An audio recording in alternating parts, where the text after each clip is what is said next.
Muito bem, estamos iniciando nossa Economia e Desenvolvimento desta semana e vamos assim, de imediato, porque esse é um assunto importante para quem não é empresário ainda, quer ser, aqueles que está empresário e quer mudar algumas coisas, quer avançar mais e qualificar sua empresa, crescer, enfim, que é o nosso movimento empresarial. E nesse movimento empresarial é o momento do empresário também. E aqui está o Giovanni D'Agostino. Giovanni, obrigado pela tua presença. Silvio Lopes, sempre uma imensa satisfação estar aqui contigo conversando sobre... Imagino que seja, viu? Sobre essas questões, essas novidades empresariais. É interessante, né? Porque nós estamos num processo todo, a economia é muito dinâmica, né? Então muitas coisas mudam e tal, o que era verdade semana passada já não é mais verdade, ainda mais no momento que nós vivemos, né? Como dizia o José Saramago, as verdades acabaram. Hoje nós estamos vivendo no mundo das mentiras. E, sobretudo, quando nós nos referimos ao governo federal. Mas vamos deixar para lá isso aí. Na verdade, o movimento empresarial, as empresas se movimentam também e tal, novos negócios, novos desafios e tal, enfim, novos nichos de mercado e necessidade, claro, das empresas se capacitarem para isso. O que está acontecendo aí no movimento, nesse movimento empresarial, essas mudanças empresariais? Na verdade, Silvio Lopes, o Estado foi acometido aí por essas enchentes, né? Muitos prejuízos. Isso foi publicado ontem no Diário Oficial do Estado, a possibilidade das empresas que não conseguiram pagar o ICMS de fazerem parcelamentos especiais pela internet, sem oferecer garantias, né? Então, isso está na instrução normativa número 61, né, da Fazenda Estadual, né? Então, a empresa que tiver débitos com ICMS vencidos até o dia 30 de junho, entre o dia 8 de julho até o dia 13 de dezembro, pode pela internet, né? Através aí das senhas e certificado digital da empresa, pela internet, no site da Secretaria da Fazenda, pedir um parcelamento especial em até 60 vezes. Porque até então era permitido parcelamento simplificado pela internet até 12 vezes, né? Então, agora o Estado possibilitou que as empresas pudessem fazer em 60 vezes, sem apresentar garantias, não é? E também pode migrar eventuais parcelamentos que estão ativos, né, para esse parcelamento especial para essa nova modalidade. Então, é importante que o empresário fique atento que tem um prazo, né? O prazo é do dia 8 de julho até o dia 13 de dezembro. Importante isso aí, né? Mas eu acho particularmente, assim como economista, como também trabalhar muito com o lado empresarial, que as empresas, num determinado período, deveriam ser perdoadas do ICMS, porque, na verdade, elas não trabalharam, elas tiveram prejuízos também. Então, elas vão pagar alguma coisa sobre alguma coisa que elas não receberam, né, sobre um valor que elas não conseguiram faturar no mercado. Enfim, nós vivemos no Brasil, né, quando é para penalizar o empresário, o governo não abre mão. Para favorecer, nunca, só quando é o governo favorecido. Mas, de qualquer maneira, é um alívio, né? Mesmo assim. Tu consegue ali, de certa forma, administrar o teu passivo, né? Porque a dificuldade financeira pegou muitas empresas, né? E mesmo aquelas que não foram diretamente inundadas, isso é uma cadeia toda que envolve a economia do Estado, né? É a mesma coisa, é o seguinte, eu moro aqui na Padre Cacique, tem o nosso editor aqui, o Lucas, mora na Praia de Belas, né? Nós fomos afetados na vida profissional, nós não podemos trabalhar, enfim. Então, as empresas, sobretudo as empresas que estão nessa região ou fora dela, porque há um encadeamento, interesses aqui, interesses ali, quer dizer, há um encadeamento entre o mundo empresarial e as pessoas físicas também. Então, eu acho que os governos não conseguem ver essas coisas. Quando é para favorecer a população, parece que eles ficam cegos. Essa é a crítica que eu faço, porque essas pessoas elas deviam ser perdoadas com esse período todo, porque, afinal de contas, quem é o responsável pela falta de infraestrutura que acabou permitindo essa inundação? Quem são os responsáveis? Não são as pessoas físicas, são os governos, prefeitura, governo do Estado e governo federal. Todos eles têm a sua responsabilidade. Então, na hora que nós somos prejudicados, o governo tem que ver isso aí também. Eu concordo em gênero, número e grau com o senhor, Silvio Lopes. É isso aí. Queria também dar um outro recado, né?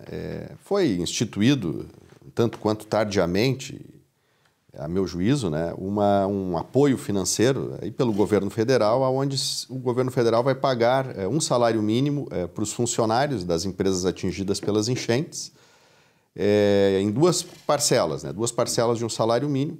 O prazo para pedir a adesão, que originariamente era até o dia 26 de junho, né, foi prorrogado até o dia 12 de julho. Então, as empresas têm mais um tempinho aí, eventualmente, se não pediu a adesão, né, se não pediu a adesão até o dia 26 de junho, tem mais um prazo aí para pedir essa adesão, né? O governo ele faz análise por etapas, não é? Acho que muitas empresas não vão conseguir, na verdade, o valor esse, né, para ajudar o pagamento do salário dos empregados.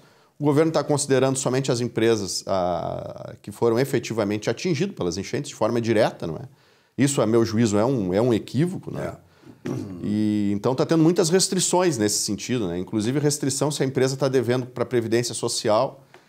O governo está barrando também esse pagamento, essa ajuda para o pagamento dos funcionários das empresas, não é? Mas, enfim... Quer dizer, se a coisa estava ruim, vai ficar pior ainda. Provavelmente algumas empresas vão ter ali alguma expectativa, né, de receber esse auxílio, mas essa expectativa vai ser negada ali na frente por um que outro motivo, né? O empresário não pode despedir empregados, né, durante 4 meses, né? O empregado não pode estar devendo para a Previdência Social. O empregado teve que ter redução do faturamento, né? E o empregador tem que declarar que efetivamente entrou água no seu estabelecimento que impossibilitou de pagar os salários, né? Então são diversas condicionantes que dificulta bastante esse processo, mas o prazo foi estendido, enfim, né? Tem uma outra questão ainda nesse programa que não está claro, né? Foi editada uma portaria, o número da portaria é 991, do dia 19 de junho, né? E essa portaria regulamentou esse pagamento desse apoio financeiro, mas não está claro ali como é a formalidade para fazer as impugnações, né? As contestações, caso houver um indeferimento, né? Então são muitas dificuldades das empresas, né? Algumas empresas teve aprovado e aí agora tomamos conhecimento que hoje pela manhã, ao acessar o site, né, desse programa, está tendo alguns óbices, né, tipo uma segunda verificação, uma segunda auditoria barrando o pagamento, né? Então está um tanto quanto instável esse programa aqui. Você imagina se nós vivêssemos num país realmente desenvolvido em que a lei, em que a cidadania ela fosse realmente respeitada. Se vivêssemos num país como esse, essas pessoas que foram atingidas pelas enchentes tinham que processar o Estado. Ao invés de serem processadas, como o Estado faz, elas processarem o Estado. Porque, na verdade, isso aí é falta de atenção, de capacidade, de gerenciamento do Estado. Nós sabemos aqui que claro, a enchente, na proporção que veio, foi tamanha, já teve, inclusive, parecida com essa, e não aconteceu isso. Por quê? Por negligência na questão dos instrumentos colocados para a contenção das cheias. Aqui em Porto Alegre, responsabilidade da Prefeitura, do Governo do Estado e principalmente da União. Sabendo até, né, Giovanni, que ao longo desse processo todo, nós tivemos projetos aqui, lá em 2010 até 2015, projetos que, de certa maneira, fossem colocados em prática, teriam evitado isso. E quem é que não fez isso? O poder público. Então, se vivêssemos num país realmente onde a cidadania tivesse o seu direito respeitado, as empresas, aquelas pessoas que foram atingidas diretamente, tinham que processar o Estado. É isso aí. Inclusive, a Constituição Federal estabelece que compete à União, né? Esse tipo de atividade para evitar enchentes, evitar seca. É que no dia que a cidadania despertar para isso, para cobrar do Estado isso, as coisas podem melhorar. A questão do aumento do nível, né, do Rio Guaíba e dos afluentes todos, ele transcende a questão do município, né? Exatamente. As chuvas, inclusive, vieram da Amazônia, né? Por alguns bloqueios aí, eu sou leigo nessa área, né? Mas por alguns bloqueios aí atmosféricos, essa umidade acabou ficando presa no estado, choveu no estado e encheu diversos afluentes, né? Então isso aí é uma questão que a União, inclusive está previsto na Constituição Federal, acho que teria que ter se atentado melhor, né? Claro que sem tirar as responsabilidades conexas, digamos, dos municípios e do estado, não é? Mas me parece que houve muita falha nesse sentido mesmo. Com certeza. É isso aí, Giovanni, por hoje? Por hoje é isso aí, Silvio Lopes. Um grande abraço, uma boa semana. Uma boa semana, um abraço. Olá, ser alguém na vida, progredir, prosperar. Quem não quer? Muitos, claro, mas milhões sonham chegar lá, não é mesmo? Há caminhos para isto. Estes exigem decisão, sacrifícios e persistência absoluta. O primeiro passo: superar a chamada hierarquia das necessidades, apontada pelo psicólogo Abraham Maslow. Feito isso, levar a sério a hierarquia das competências, estabelecida pelo velho e bom Aristóteles. Se capacitar, estar apto a competir primeiro consigo próprio. É fundamental esta etapa. Querer a prosperidade para si é justo, é desejo do Criador. Vim para que tenham vida e a tenham em abundância, disse Jesus Cristo. Só há, porém, uma possibilidade, quando vivemos em liberdade, um valor absoluto, de ir e vir, de ser ou não ser, de usar ou não nosso potencial intelectual e desejos da forma que assim entendermos. Só aí seremos felizes. Acreditem, uma nação próspera e de um povo feliz repousa e aposta nessas condições imprescindíveis. A liberdade é redentora em todos os sentidos. Estejamos atentos. Socialismo, ou a sua expressão mais aguda, o comunismo, são os caminhos que inevitavelmente te conduzem à servidão, à exclusão e à penúria econômica e financeira de uma nação e de um povo. Então, vigiai e orai por você, pelos seus, pela própria nação brasileira. Boa semana. Bom, nesse espaço do programa, estou aqui recebendo a visita do Carlos Biderman. Carlos, obrigado pela tua presença. Sempre muito bom receber um empresário, né, que tem essa visão como tu tens. E, sobretudo, num momento como esse, né, de preocupação, né, Carlos? Obrigado pela tua presença. Obrigado, Silvio. Obrigado. É um prazer conversar contigo. A gente sempre aprende aqui nesse nosso bate-papo. Nós também dizemos a mesma coisa. A gente sempre aqui traz... Olha, eu sou meio que egoísta nesse sentido. Eu trago as pessoas aqui que vêm contribuir comigo também, claro, com você, telespectador. Evidentemente, né, Carlos, que nós estamos vivendo uma situação muito diferente e difícil no Brasil. Nós tivemos lá a pandemia, depois da pandemia, o governo Lula. Se não bastasse todas essas duas pandemias, agora vem a inundação para ferrar o Rio Grande do Sul, né? É verdade, Silvio. De surpresas, a gente não... De tédio a gente não morre, não morre, é verdade. De tédio não morremos. De novo, Silvio, a gente, enfim, acho que todos estamos aí sofrendo esse processo de recuperação da enchente. Eu estou muito preocupado com o Rio Grande do Sul. No primeiro momento eu entendi, Silvio, que seria uma oportunidade para o Rio Grande do Sul sair desse marasmo que nos encontramos há muitos anos e que houvesse realmente uma união do Estado pela reconstrução. Mas não é o que eu estou percebendo que está acontecendo. Primeiro, o apoio da União Federal não existe, né? É uma grotesca piada o apoio do governo federal, né? Sem fazer grandes loas ao governo Bolsonaro, mas bastava copiar o que o Bolsonaro fez na pandemia, repetir o que ele fez na pandemia para o Rio Grande do Sul, que estava resolvida a questão, né? Diversas ideias foram propostas, né? Inclusive do meu amigo Cristiano Renner, de, vamos dizer, deixar aquele imposto sobre os 8% sobre o imposto de ativos no exterior, de ajuste, aquele que tinha prazo até 31 de maio, no Rio Grande do Sul foi estendido, deixar aquele recurso no Rio Grande do Sul já seria, vamos dizer assim, algum benefício para o Estado. No segundo, a própria contribuição do Estado para o governo federal, que é uma contribuição super relevante, retorna muito pouco para o Estado. Aumentar essa cota de retenção aqui no Rio Grande do Sul, da contribuição que os gaúchos fazem para o governo federal. Nada disso aconteceu, né? Então, vamos dizer assim, realmente o governo federal deu as costas para o Rio Grande do Sul. Isso, com a própria escolha da pessoa que o presidente escolheu para dirigir esse negócio, já é uma demonstração de que ele estava querendo, vamos dizer assim, resolver uma situação que ele tinha no Planalto e empurrando a situação aqui para o Rio Grande do Sul, e o governador, infelizmente, não teve a postura que deveria ter para, vamos dizer assim, impor a sua vontade e a sua, vamos dizer assim, condição para recuperar claramente o Rio Grande do Sul e, vamos dizer assim, resgatar o que precisava a nível de governo federal. E resta nosso prefeito aqui, que está fazendo um trabalho fantástico, né, o prefeito Melo, na medida do possível, vamos dizer assim, dada a omissão de diversos governos anteriores, e não dá para culpá-lo disso, pelo contrário, ele foi o primeiro prefeito que não usou recursos do DEMAI para cobrir furo da prefeitura, todos os anteriores usaram, o prefeito Melo não usou. Então, as deficiências que existiam na infraestrutura do Estado já estavam aí colocadas, né? E tem essa questão que, para mim, é básica na questão do que aconteceu em Porto Alegre especificamente, que é a questão do assoreamento do Rio Guaíba, né? Que, enfim, que os nossos queridos ambientalistas que impediram, vamos dizer assim, com o apoio do Ministério Público e da Justiça Gaúcha, a proibição de retirada de areia do Rio Guaíba, proibindo, enfim, a retirada de areia para a construção do Rio Guaíba, o que provocou esse assoreamento fantástico do Rio. Aquelas pessoas que usam o rio para navegar, passear de barco e tal, de lancha, sabem, enfim, que o rio tem profundidade em alguns lugares, de 30 centímetros, no máximo 1 metro em alguns lugares. Então, foi dragado apenas o canal.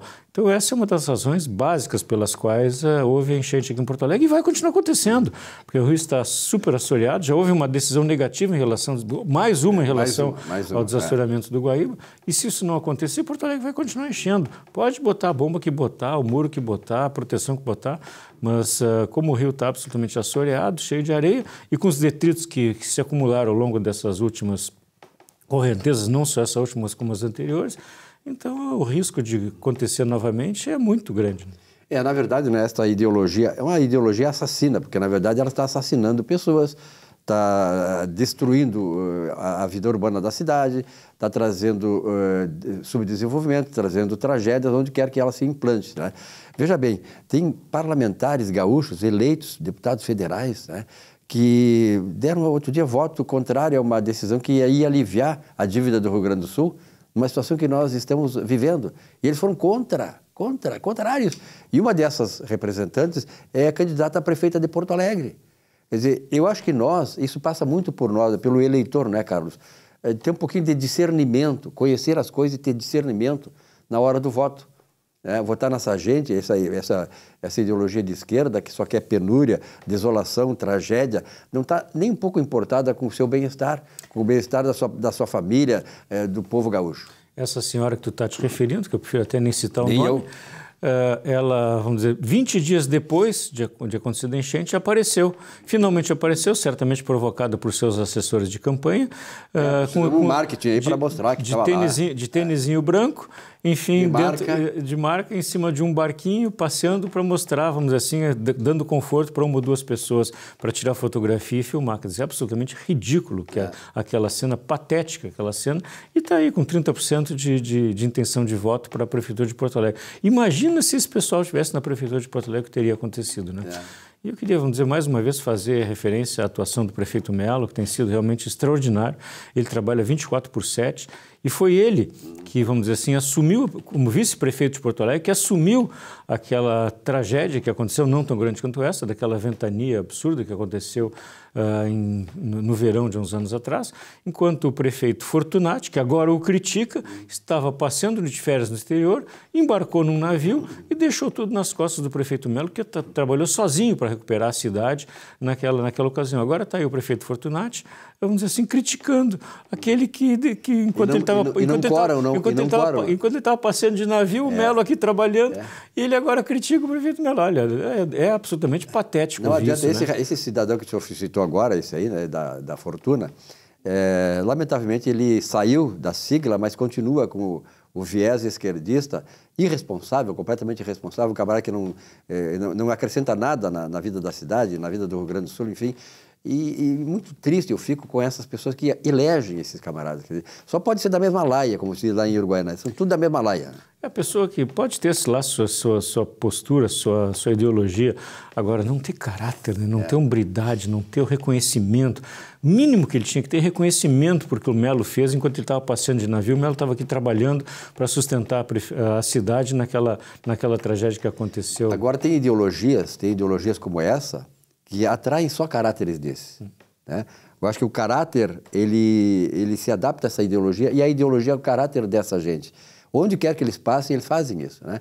Então, veja bem a questão, por exemplo, do governo federal. Nós temos hoje o Joe Biden lá nos Estados Unidos, que está fora da casinha completamente. Como se isso não bastasse, também nós temos o nosso presidente que está fora da casinha, completamente fora. Tudo que ele faz, todas as ações que ele faz são inoportunas, são devastadoras para a sociedade, porque a economia começa agora a descambar para uma piora gradativa, vai acelerando por causa dele, quer dizer, pelo amor de Deus. Silvio, eu tenho me questionado, esse dia conversando com amigos também, nós conversávamos sobre isso. Não existe mais uma liderança global, né, que pessoa que possa, vamos dizer assim, representar os interesses maiores, algum estadista, né, que talvez seja a melhor palavra. Não existe um estadista no mundo hoje, né? O próprio Estados Unidos, essa dicotomia que lá existe, vamos dizer, são 2 presidentes com problemas, né? Um absolutamente senil, uma ideologia equivocada que vem trazendo muito dano para a economia, para os Estados Unidos como um todo, e o outro, vamos dizer assim, um condenado com uma série de coisas. Acho muita graça quando eu vejo alguns jornalistas, teus colegas lá, falando que não pode eleger um condenado, mas apoiaram um condenado aqui, né? Então é muito engraçado. Não, isso aí é verdade. É muito engraçado. É um peso e duas medidas, né? Agora, na própria Europa, né? Puxa, Macron fraquíssimo, né? Fazendo essa bobagem agora, ele está entregando de bandeja lá para Biden, para Le Pen, lá, vamos dizer assim, a maioria no Congresso da França, e provavelmente ele venha a cair em seguida, né? Então, cometeu um erro estratégico brutal. A própria Alemanha, né? Sem uma liderança clara, né? Então, o México, enfim, desviando para a esquerda. Então, não existe um estadista global que possa dizer, está aí o Putin, vamos dizer assim, deitando e rolando em cima da fraqueza das outras lideranças globais. Então, ele quer, vamos dizer assim, um estadista do mal, mas é um estadista, tá certo? Está lá deitando e rolando em cima dos coitados do pessoal da Ucrânia, e os outros líderes globais não conseguem fazer frente ao Putin de uma maneira adequada. Isso talvez seja uma vantagem, vamos dizer assim, da gente ter, vamos dizer assim, o Trump na presidência dos Estados Unidos. Com o Trump eles não brincam, né? Com os outros eles deitam e rolam, com o Trump eles não brincam. O Trump pode ser o que seja, né? O que for também. Aliás, pinta muita coisa, a esquerda pinta muita coisa, que nós sabemos o papel que a esquerda faz. Nós sabemos o viés, né? Eles querem, primeiro, desmontar a ética, eles querem destruir a pessoa em primeiro lugar. E fazem isso sem o menor constrangimento, né? Inventam coisas. O Trump tem muita coisa inventada pela mídia, nós sabemos disso. Porque esse é o instrumento que eles fazem para demonizar as pessoas, para poderem avançar com as suas falcatruas, enfim.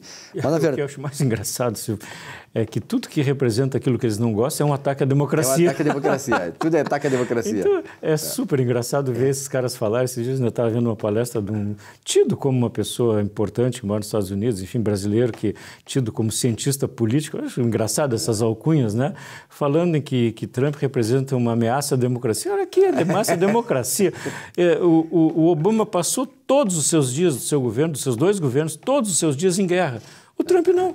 Então quem é que é o guerreiro? Quem é que quer a paz e quem é que quer a guerra, né? Exatamente. Na verdade, é o seguinte, eu acho, viu, sinceramente, nós estamos hoje no dia 4, nós estamos gravando aqui esse programa, dia 4 de julho de 2024. 4 de julho é uma data importante, porque em 1776, portanto, há 248 anos, né, houve a independência dos Estados Unidos. A independência dos Estados Unidos é uma coisa, é uma data emblemática, porque ela, no fundo, representa a consolidação da democracia, a verdadeira democracia que nós sabemos, né, que existe no mundo a partir dos Estados Unidos. Que lições essa independência dos Estados Unidos nos traz? E o que isso nós podemos, digamos assim, absorver desse momento americano?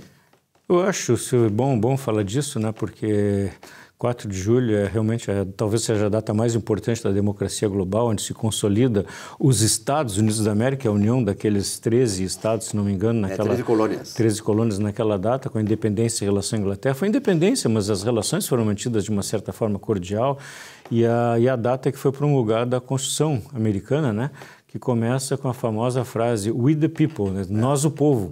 E esse conceito do povo soberano, né, soberano sobre os governos, quem manda é o povo, né? Então, acho que essa expressão máxima, né? Aquela primeira frase da Constituição americana, consagrada na Constituição, lá em 1776, é o que levou o mundo ocidental ao crescimento, a toda essa evolução extraordinária de lá para cá.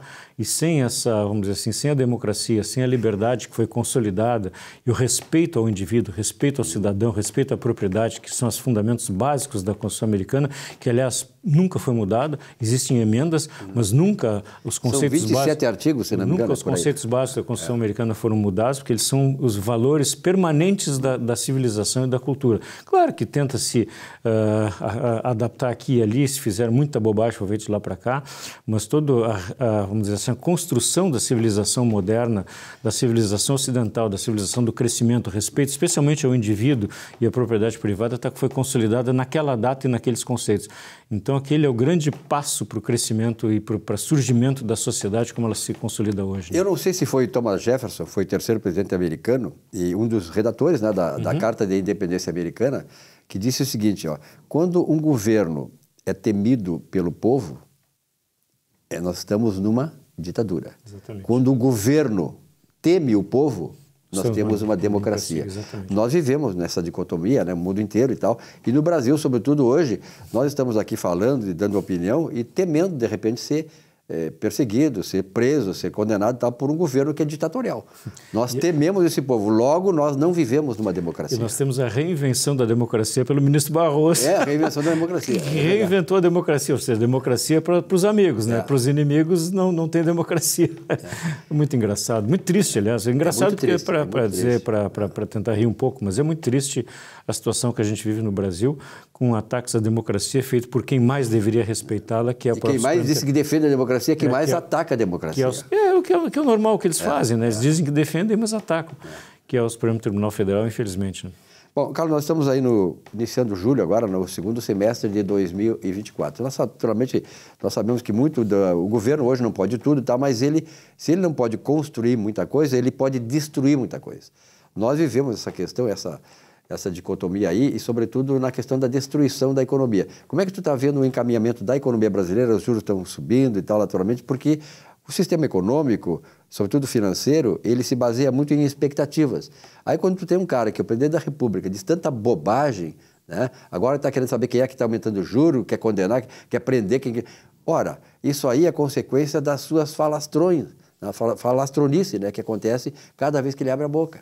E aí? Eu acho que, vamos dizer assim, se a coisa não vai bem, a tendência é muito ruim, né, Silvia? A gente que está aqui, vive no Brasil, a gente mora, eu tenho conversado isso com muitos amigos, né? A gente mora aqui, pô, por que nós estamos no Brasil? Por que a gente fica aqui, né? A rigor, todos teriam condição de sair, alguns com mais facilidade, outros com menos, né? Mas, enfim, especialmente os jovens, né? Olhando o que está acontecendo. Mas se a coisa não vai bem, eu acho que tende a piorar. Eu acho que o final do mandato do presidente Roberto Campos Neto do Banco Central vai ser dramático, né? Porque se Lula se queixa muito da atuação do Banco Central, ele vai botar lá alguém que ele mande, né? E, enfim, vai acabar. Ele vai mandar no Banco Central. Vai acabar a independência do Banco Central, que é, vamos dizer assim, o último bastião, vamos dizer assim, de estabilidade econômica. De estabilidade econômica e de segurar os valores da moeda, especialmente da inflação. Tanto que no último Copom, a aprovação foi por unanimidade, com o pessoal lá indicado. Inclusive os próprios dois que ele indicou votaram a favor. E que possivelmente o próximo presidente do Banco Central, que estava lá. Então, a perspectiva não é nada boa, né? Eu acho que o recrudescimento da inflação. Essa questão do gasto público, que agora essa semana houve um recrudescimento na fala, através da própria interferência do ministro Haddad, né? Não sei até quanto tempo ele vai ficar lá, né? Porque daqui a pouco ele está confrontando de tal forma o presidente, que não sei até que ponto ele vai ficar, talvez venha um Manteiga por aí, um mercadante, e aí a gente já sabe o que vai acontecer, né? E o próprio final da independência do Banco Central, tendo alguém indicado pelo presidente a partir de 1º de janeiro do ano que vem, indica um risco de inflação alta e descontrole absoluto das contas públicas, né? E a conta disso a gente sabe quem paga. Quando ele diz que quer proteger os pobres, é sinal que ele não vai proteger os pobres. Até porque a pobreza está absolutamente alinhada com a esquerda. A esquerda depende da pobreza para se sustentar. Né? Essa é uma questão lógica, né? As pessoas pensam o seguinte, eles dizem que defendem os pobres. Ora, os pobres é que elegem essa gente. O dia que acabar o pobre, eles não vão ser eleitos. Logo, quem é que vai ter interesse deles de acabar com a pobreza? Eles não têm interesse em acabar com a pobreza. Eles usam a pobreza do ponto de vista doutrinário, né? Do ponto de vista intelectual até, né? Estou defendendo. Então, aí, outro dia fizeram uma entrevista com um camarada que ele disse que sempre votou no Lula. Aí o cara perguntou assim, vem cá, e tu é pobre ainda? Assim, ainda continua. Aí o cara perguntou, mas continua assim? Mas acontece que o Lula é o pai dos pobres. Quer dizer, os caras se conformam com isso. É uma mentalidade que... Isso foi ao longo do tempo, foi uma coisa que foi doutrinada, né? Isso é o tal da esmola, né? Esmola e da mesada, né? Então, enquanto tem mesada, enquanto tem esmola, as pessoas ficam, enfim, satisfeitas com aquilo e não querem fazer outra coisa. Né? Miséria, então, né? A condição de emprego no Brasil depende muito disso, né? Acho que foi Reagan que disse, né? A gente não deve medir esses programas de assistencialismo pela quantidade de pessoas que entram, mas pela quantidade de pessoas que saem. Que não depende mais disso. E no Brasil ninguém sai, né? Então, só aumenta o bolo. Só aumenta. Não, e o pior é o seguinte, que esse pessoal da esquerda, esses líderes da esquerda, eles falam de boca cheia. Não, nós aumentamos Bolsa Família, muito mais gente agora está... É o contrário, exatamente, que tinha que festejar o contrário, né? Exatamente. Então, que mundo nós vivemos, né? Mas, Biderman, para encerrar, qual é a tua recomendação aí para o investidor? Porque, na verdade, tudo que tu falaste, inclusive, essa questão de o investidor ainda permanecer no Brasil, uns que permanecem e estão apostando no país, outros menos conformes com a situação, estão indo embora e tal. Mas eu vejo assim que uma previsão que se tem aí é de que nós vamos, à medida possível, essa perspectiva de que o governo vai mandar no Banco Central a partir de janeiro, está, de certa maneira, trancando a vinda de novos investimentos e fazendo com que aqueles que estão aqui possam até ir embora. A grande questão, né, Silvia, é pensar no futuro, na frente, não nos dias atuais, né? Se não investir agora, lá na frente não vai colher, né? Então, a perspectiva é de mudar as coisas no Brasil sempre existe. Eu acho que, vamos dizer assim, acreditar em eleições limpas, né, para que a gente possa, enfim, ter o povo, enfim, escolhendo livre e soberanamente os seus representantes, e que, enfim, no curto espaço de tempo, no médio espaço de tempo, no curto não dá, as coisas mudem no Brasil, o rumo se retome o rumo do crescimento e da capacidade de investimento. Então, as empresas têm que acreditar. A empresa não pensa daqui a 6 meses, daqui a um ano. A empresa tem que pensar eternamente. O objetivo grande das empresas, a gente trabalha muito na governança, é a perenidade das organizações. E pensando na perenidade das organizações, o investimento é absolutamente necessário. Agora, é triste a gente ver que o mercado de capitais no Brasil é ridículo, né? Não existe novos IPOs, novas aberturas de capital no Brasil há 3 anos, porque o mercado simplesmente não tem mercado para novas oportunidades.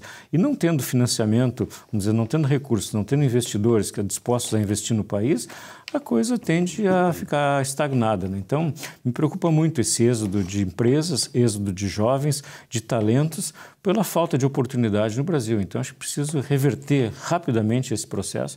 Enfim, temos ainda, 2 anos aí pela frente, mas acho que a condição de mudar isso para frente é absolutamente importante. Graças a Deus está passando rápido, né? Não sei, acho que não. É verdade, tem essa sensação. Na nossa idade passa tudo muito rápido, infelizmente. Bom, de qualquer maneira, é importante dizer assim, para finalizar essa entrevista com o Carlos Biderman, que sempre é muito bom conversar com ele, se eu for fazer um concurso público hoje, eu chego lá e tenho uma exigência. Qual é a exigência? Tem que ter ficha limpa, integridade ética e moral, honestidade, e capacidade gerencial. Então, que nós possamos usar essas exigências para escolher nossos representantes e, principalmente, o presidente da República. Não é verdade? É isso aí. Um abraço e até a próxima. Muito obrigado, Silvio. Uma ótima semana para todos. Muito bem, estamos aqui com o nosso Economia e Desenvolvimento. Lembrando para vocês, né, que nós estamos há 24 anos ao vivo, no ar, aqui trazendo informação. Eu sempre digo o seguinte, todo mundo que passa aqui por esta bancada, traz uma contribuição enorme para a sociedade. E é isto, esta é a grande vantagem desse programa e, sobretudo, é o norte desse programa desde a sua fundação. Nós começamos lá na TV Guaíba e tal, TVE, depois Bandeirantes, enfim. Estamos hoje nas redes sociais, porque as redes sociais hoje são imprescindíveis para que nós possamos ter uma comunicação, né, mais ampla e tal. E um programa que é respeitado, um programa que tem uma respeitabilidade, sobretudo pelas pessoas, né, por aqueles profissionais que aqui passam, né, e vêm trazer a sua contribuição. É o caso do Guilherme Todeschini. Todeschini, é prazer a gente ver, cara. Bom dia, tudo bom, Silvio? Prazer a gente ver. Silvio. O Júlio Ribeiro fala muito bem do Guilherme, e o Guilherme Bauhart também fala muito bem aqui do seu homônimo, o Guilherme Todeschini, né? O Guilherme Bauhart, um grande abraço para o Guilherme Bauhart, que aliás vou substituí-lo, né? O Guilherme tem um programa na Rede Mais Brasil, e na segunda quinzena de julho o Guilherme vai tirar uma fériasinha. O alemão sabe como é que é, né? O alemão de vez em quando tira umas férias. Só quer trabalhar, o alemão tem que dar uma descansadinha, né? E hoje à tarde, nós estamos aqui gravando dia 4 de julho, dia da independência americana, 248 anos, vamos saudar, né? Tomara que um dia nós cheguemos a ter aquilo que representou a independência americana, né? Ficar livre dessa ideologia perversa, que é essa ideologia que a esquerda traz aqui para o país, trouxe para o país, que esculhambou esse país, está esculhambando esse país. Então, saudemos essa data de 4 de julho de 1776, há 248 anos, a independência americana. E a gente, quando fala isso, né, Guilherme, nós nos lembramos do nosso país, né, o Brasil, porque nós vivemos hoje uma questão da insegurança, não só a insegurança jurídica, mas a insegurança física. Por exemplo, quando os Estados Unidos e é importante falar isso aí, na independência americana, Thomas Jefferson, o terceiro presidente americano, foi um dos redatores, nós falamos agora há pouco no programa. Então, lá no texto de independência, eles estabeleceram 3 funções fundamentais para o Estado, quais sejam garantir a tua vida, a tua liberdade e não atrapalhar na tua busca da felicidade. Hoje, no Brasil, nós vivemos um momento de completa insegurança, seja jurídica e a nossa vida também, né? Perfeito. Não, e quem dera a gente tivesse a segunda emenda, né? De liberdade, né? É liberdade de poder defender a tua vida, poder ter um armamento para se defender, porque a base da democracia, de toda uma democracia, é a liberdade. No momento que tu não pode ter a chance de defender a tua vida, tu não tem liberdade. Porque assim, a gente tem que pensar nesses pilares fundamentais. Esse programa é muito importante, porque ele é economia e desenvolvimento. E quando a gente fala em desenvolvimento, a gente tem que pensar em vários fatores, né? Principalmente a parte da liberdade e da segurança. Sem liberdade, sem segurança, a gente não tem desenvolvimento nenhum. Porque tu não tem a sensação de segurança de ter a tua família no local teu, né? Onde tu consiga ter um lar seguro. E isso a segunda emenda garante. Porque a arma não é só a questão da arma em si, do dispositivo da arma. É a simbologia que ela traz. Por exemplo, eu faço sempre essa analogia. Por que os países... Quais são os países mais respeitados? A gente pode listar ali os países mais respeitados do mundo. E a gente vai pegar essa lista e vai ver quais são os países que têm os mais fortes e maiores exércitos. Se a gente cruzar essa lista, a gente vai ver que os mais respeitados são justamente aqueles que têm os maiores exércitos. Mas por quê, Guilherme? Porque eles têm um poderio bélico muito grande, porque a simbologia que o exército dá é de proteção. É de proteção da soberania nacional. No momento que tu tem uma emenda, como a segunda emenda, que ela te dá a liberdade de tu ter ou não um armamento dentro da sua propriedade, da sua casa, tu tem a soberania sobre o teu pedaço de chão. A autodefesa. A autodefesa. Importante isso e essa questão, né, Guilherme, porque na verdade tu trabalha nessa área de segurança, e sobretudo segurança em educação. Há muitos anos, eu que já estou com 54 anos no meio jornalístico, sempre ouvi, não, a saída toda é a educação. Mas que educação é essa? A educação que não fala em segurança, a educação que não dá segurança, a educação que, de certa maneira, romantiza o bandido, né, e acaba penalizando as pessoas de bem. Quer dizer, então nós vivemos num país em que essas coisas, que é de submundo, essas coisas que é país subdesenvolvido, ainda tem gente que admira, tem gente que acha legal esse troço. Nós estamos caminhando para o fundo do poço, exatamente pela falta do respeito à vida e pela insegurança que nós temos. Perfeito. Silvio, olha só, além de a questão da segurança ser uma questão que envolve o ambiente escolar na questão da parte de imposição ideológica também, porque tem essa questão dentro das escolas, a gente sabe, ela envolve o contexto do ambiente. O que é um ambiente escolar? É um ambiente que tem que ser seguro em relação a não ter violência dentro de sala, ao professor poder dar a aula sem ser desrespeitado, subjugado. Ali é pedagogia da segurança, né? Exato, tem que pensar a segurança no ambiente escolar para ele ser um ambiente salubre para o aprendizado. Vamos botar o ponto como assim, um ambiente salubre para o aprendizado. Como que se faz a avaliação da educação hoje? Tem o IDEB, né, que é o Índice de Desenvolvimento da Educação Básica. Para ter uma ideia, Silvio, em 2019, que foi a última mensuração do IDEB, que até hoje é o registro que nós temos, o município de Porto Alegre, quando o prefeito Melo assumiu, e foi quando eu entrei no município, o IDEB era de 0 a 10 a marcação do IDEB, a nota. Porto Alegre tinha 2,9 de IDEB, o que significa que a gente estava formando do primeiro ano até o 9º ano analfabetos funcionais. Isso é um fato. Claro. Eu não estou falando, são os dados. E além disso acontecer por várias questões, incluindo a questão de ideologizar a educação em vez de dar matéria, em vez de se dar conteúdo, se dar ideologia. Em vez de ensinar. Em vez de ensinar conteúdo, tu ensina, tu forma militantes, pequenos militantes, as pessoas que têm ódio do mundo e defendem o Estado, né? Isso se cria dentro da escola.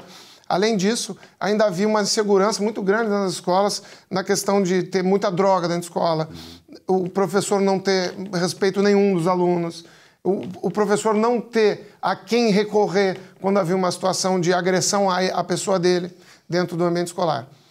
Então, a primeira coisa que eu fiz foi um mapeamento dessas questões e houve a ideia de fazer um termo de referência, que é para poder concorrer a um edital, né? Faz um termo de referência para a contratação de serviço. Então, tive essa ideia e coloquei junto ao prefeito e nós fizemos, então, um termo de referência para a contratação de vigilância. Inicialmente era noturna, porque a gente tinha muita invasão, furto e roubo de escola no período da noite e nos finais de semana, quando não havia presença da Guarda Municipal que por norma perfeito. tinha que ficar dentro da escola. O senhor Melangato me fala, tá? Não, tá, vai. E aí, o que aconteceu? Então, nós fizemos a contratação da vigilância noturna e nós zeramos os furtos, invasões e roubos à noite. Inclusive, nos finais de semana, no horário que tinha a vigilância lá. Ou seja, tornou-se plausível, nós apresentamos esses dados ao prefeito no final do ano, e o prefeito, depois de um ano, né? E solicitei ao prefeito se poderia aumentar para 24 horas. O prefeito verificou que havia possibilidade financeira e, ao apresentar os dados do resultado, ele disse, ok, temos um bom resultado, vamos implementar. Então, nós colocamos vigilância 24 horas no município de Porto Alegre e hoje nós somos a única capital do país que tem todas as escolas municipais, as 99 escolas municipais, 24 horas de vigilância física, uma pessoa lá dentro. Com isso, nós desoneramos a guarda, que a guarda voltou para a rua, voltou para os patrimônios, teve mais policiamento na guarda, e nós tornamos ali dentro da escola um ambiente mais salubre. Isso favoreceu a educação, claro, melhorou os índices. A gente tem menos chamadas em relação a confusões, brigas, agressões dentro de sala. Isso gerou um ambiente mais salubre. É claro que a gente não vai ver o resultado disso em 4 anos. Se a gente mantiver esse sistema, provavelmente, mais para frente, com combate à ideologia também, e defendendo o conteúdo, a gente pode ter uma melhora. Essa ideologia de esquerda, a gente fala, está muito bem, a ideologia de esquerda. Porque a ideologia marxista, né? Na verdade, a ideologia, eu sempre digo o seguinte, nos programas que até do Júlio lá e do Guilherme, por exemplo, o nosso grande problema dos conservadores, o pessoal da direita, não da extrema-direita que eles nos chamam, eles que são extrema-esquerda, na verdade, nós sempre defendemos, né, essa questão toda da segurança, porque, na verdade, a segurança é fundamental para os negócios, para a vida, né? Veja bem, eu sou do tempo, viu, Guilherme, tu é muito novo, nem sabe disso aí. Mais ou menos. Quem não se lembra, quem é da minha época, da minha geração, se lembra dos Pedro e Paulo, lembram? Quem era o Pedro e Paulo? Pedro e Paulo era uma dupla de brigadianos, que lá atrás, tu vinha em qualquer rua que tu fosse, tinha uma dupla de Pedro e Paulo. Naquela época, o nível de insegurança era quase zero. Nós tínhamos segurança por quê? Porque, e aí tu colocaste muito bem, o fato de se saber que existe segurança ali, fardado, segurança civil, isso já inibe o bandido, o assaltante. Então, quando... A presença física. A presença física, ela é emblemática. A farda do brigadiano impõe respeito. Nós perdemos isso. Por quê? Porque essa ideologia do crime, a ideologia patológica, uma coisa patológica desse pessoal, ela é a favor do crime. Ela é contra o cidadão de bem. Então, hoje nós vivemos essa insegurança por isso, quer dizer, falta... Então, parabéns por esse projeto todo, o prefeito Melo, que está fazendo uma bela administração, né? Ele sabe, o Melo tem um conhecimento do que é a cidade, das necessidades da cidade. Conhecimento real, né? Disso. Claro. E o prefeito, ele dá muita autonomia para quem tem competência. Então, nesse caso, ele foi avaliando o meu trabalho e sempre ele cobra muito a meta, resultado, né? Tudo que a gente faz na prefeitura hoje, o prefeito cobra meta e resultado. Nesse caso, a gente conseguiu ampliar porque teve meta e resultado, né? Além disso, como é que a gente fez para melhorar a questão da segurança na rua? Como a gente teve esse cenário, né? Nós colocamos vigilância privada dentro das escolas 24 horas por dia. O plano operacional da Guarda Municipal previa que a guarda ficasse, porque ela é guarda patrimonial, que ela ficasse dentro das escolas. E eu fui, quando a gente colocou a vigilância privada nas escolas, eu propus ao secretário de Segurança e ao comandante da Guarda que nós reescrevêssemos o plano operacional da Guarda para as escolas. Porque foi lá, eu criei a coordenação de segurança da Secretaria de Educação, reuni com todo mundo e falei, nós vamos reescrever, o que vocês acham? Não, mas por que quer reescrever? Porque eu acho que não existe a necessidade de um guarda municipal dentro da escola. A gente faz um plano operacional, já vai haver vigilância lá, e quando houver uma situação de grave ameaça, risco de vida, nós vamos implementar o botão do pânico, fizemos uma formação, implementamos o botão do pânico no celular da direção, e o botão do pânico fizemos uma central dentro do SEIC, Centro Integrado de Comando. Quando havia uma situação como a de Blumenau, por exemplo, o professor, com 2 cliques no celular, ele já chama a viatura e não existe necessidade de contra-regra. Não precisa contra-ligação. A viatura desloca. Ou seja, se for uma situação de menor risco, o vigilante está ali. Se for uma situação de risco, a Guarda Municipal é acionada e vai direto para lá. Não havendo necessidade de contra-ligação. Então, nós reescrevemos o plano operacional e aí toda aquela guarda que ficava de pé dentro da escola, olhando ali, né, foi para a rua fazer o ostensivo. O que aconteceu? Nós tivemos uma redução em furtos, Claro. roubos, danos ao patrimônio público. Hoje a gente tem a orla. Teve um caso de pichação, o cara foi preso. Então hoje a gente consegue ter um A ostensivo. lei e a ordem, né? E a lei é a ordem. Outra coisa é o seguinte, nós estamos chegando quase ao final da entrevista, mas eu gostaria que tu me desse a tua opinião, Guilherme, sobre essa decisão do Supremo Tribunal Federal, essa Suprema Corte que só faz porcaria no país, está levando o país para o fundo do poço, da liberação da maconha. Isso vai certamente trazer pioras, né? Não, a primeira coisa é o seguinte, a gente tem que saber que são separados os poderes, né? Executivo, Legislativo e Judiciário. O Judiciário... Deveriam, né? Na base era isso, né? O Judiciário é o poder que julga. O Executivo executa as leis. Vamos do começo. O Legislativo cria a lei, o Executivo executa a lei e o Judiciário julga quem já, de acordo com a lei. E o que a gente está tendo hoje? A gente está tendo a instância máxima da justiça do país legislando. Atropelando. Criando leis. Isso não existe em nenhum local do mundo uma Suprema Corte que crie leis, que interprete leis, nem que interprete leis. Não pode, isso não pode acontecer. No momento que há uma eleição, a gente elege pessoas para estar lá representando a gente, criando leis, eles nunca foram eleitos, os membros do Supremo não têm voto. Eles já tentaram legislar sobre fake news, que sequer existe na normativa pátria, não tem na lei, não existe esse crime. E agora estão tentando legislar sobre droga, isso é um absurdo. E outra coisa, eles vão legislar sobre a liberação da maconha. A maconha é legal no Brasil, a produção? Não é. Ou seja, eles estão fortalecendo o narcotráfico. Mas a gente consegue importar maconha? Não, é através do contrabando. Ou seja, fortalece-se o contrabando, o narcotráfico, a escravização do povo pobre que mora na favela. É um narco-estado que nós estamos, né? É um narco-estado. Guilherme, teremos oportunidade mais vezes de conversar sobre isso, né? Os desdobramentos dessa coisa toda, porque afinal de contas isso é um processo todo que vai caminhando por aí. Eu tenho a certeza que tu vais agora passar a integrar esse programa aqui também, porque eu acho importante trazer este lado da segurança. Eu sempre me preocupei muito com relação a isso, porque, na verdade, como tu disseste, né? Quer dizer, se nós não temos segurança física da nossa vida, o que nós vamos poder fazer? Não poder fazer nada, que nós temos que circular, temos que ter nossa casa, nossa família, a gente circula pelas ruas e tal, e nós queremos exatamente que o Estado, pelo menos, não atrapalhe essas questões. Pelo menos dê segurança física, segurança da nossa própria vida. E também a liberdade, né? Porque isso aí nós sabemos que estamos correndo sério risco. Obrigado pela tua presença, um grande abraço e até a próxima. Muito obrigado, Silvio. Até lá. Até lá. Bom, nesse bloco final do programa, estamos recebendo o Dr. Gustavo Bernardi. Bernardi, obrigado pela tua presença uma vez mais aqui, né? E essa questão do Recupera Poa, afinal de contas, é um bom projeto ou não é? Silvio, nós falamos aqui já no teu programa outras vezes que essas cidades atingidas pela enchente iriam iniciar os seus programas de recuperação fiscal. Muita gente ficou sem pagar IPTU, muita gente ficou sem pagar ISSQN e muitas operações imobiliárias ficaram devendo ITBI.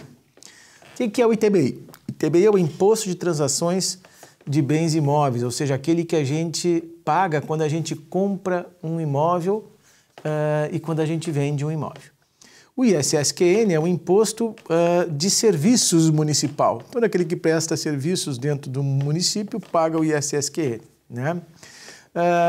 Então, o que ocorre, né? Aí nós temos o IPTU, que é o Imposto da Propriedade Territorial Urbana, que é aquele que a gente paga todos os anos. Então, a gente começou a mapear que todas essas cidades que foram atingidas iriam começar a fazer os seus programas. E, de fato, todas fizeram, Silvio. O Eldorado do Sul fez, Canoas está fazendo, Alvorada, Gravataí, foram quase 430 municípios no estado do Rio Grande do Sul que foram atingidos fortemente pela cheia. Então, todos tiveram seus programas, ou vão ter e estão fazendo.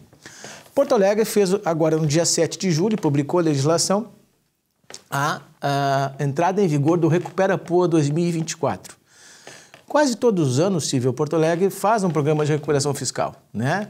Dá desconto de multas, juros, encargos, honorários advocatícios, lá nas dívidas fiscais. O que é o Recupera Poa deste ano?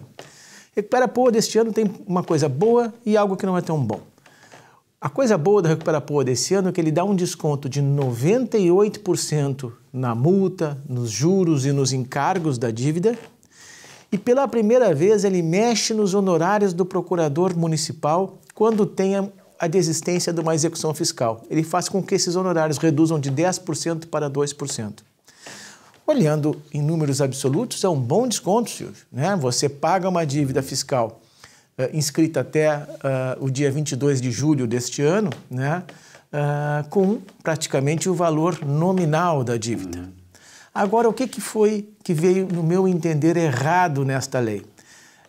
Esse pagamento tem que ser em parcela única, em até 5 dias após o dia 29 de julho. Quem poderá fazer? Pois então, a situação que a gente está vendo hoje nas pessoas e nas empresas que pararam de pagar ISSQN, que pararam de pagar IPTU e que não pagaram o ITBI nas transações imobiliárias é porque não puderam pagar, é porque sofreram com a enchente, né? ISSQN, Silvio, é um tributo decorrente da atividade comercial, claro, né? A atividade comercial parou. Né?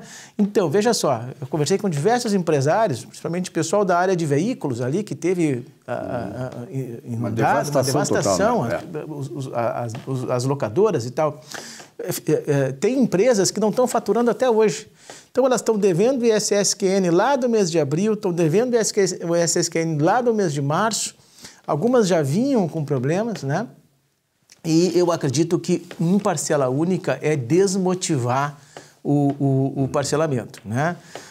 Está tendo um burburinho aí de que talvez esse programa vá ser reeditado em mais parcelas e talvez com menos benefícios, né? Eu não discordo de que o benefício de 98% nos encargos é um bom benefício, não tenho a menor dúvida disso, né?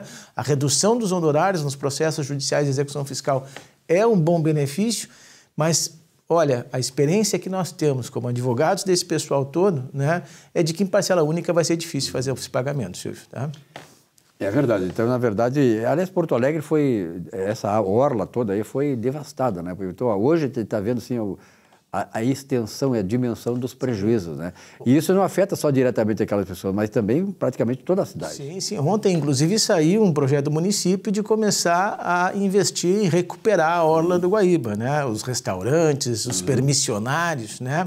Eu acho que aos poucos tudo vai voltar. Olha só que interessante, Silvio. Hoje pela manhã eu fui bem cedo em Eldorado do Sul.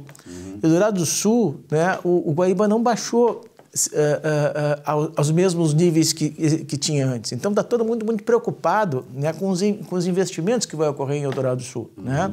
Então, bairros em Eldorado do Sul que não se esperava que inundassem, inundaram. Né? Então, nós estamos tendo muitos negócios... Agora se está vendo a extensão geral. Que se está vendo a extensão do dano e que estão repensando aonde reiniciar os negócios. Então, poderão ter cidades que terão deslocados muitos negócios e vão perder esses negócios, né? E eu acho que essas cidades têm que criar atrativos para manter esses empresários lá. Perfeito. Nós estamos chegando ao final do nosso programa, Bernardo. Mais alguma coisa que querias acrescentar aí? Não, eu apenas queria acrescentar que esse programa de regularização fiscal chamado Recupera Poa tem a sua adesão até agora, o dia 22 de julho, para dívidas de ITBI, e dívidas de IPTU e ISSQN até o dia 29 de julho. Então, o prazo é curto, se você tiver condições, providencie logo, porque o desconto é substancial, embora seja em pagamento em uma única parcela. Mas pelo menos isso, né? Um grande abraço, Bernardo. Até a próxima. Um abraço, Silvio. A você, telespectador, muito obrigado pela audiência. Nós ficamos por aqui nesta semana. Uma bela semana de trabalho. Até a semana que vem. Até lá.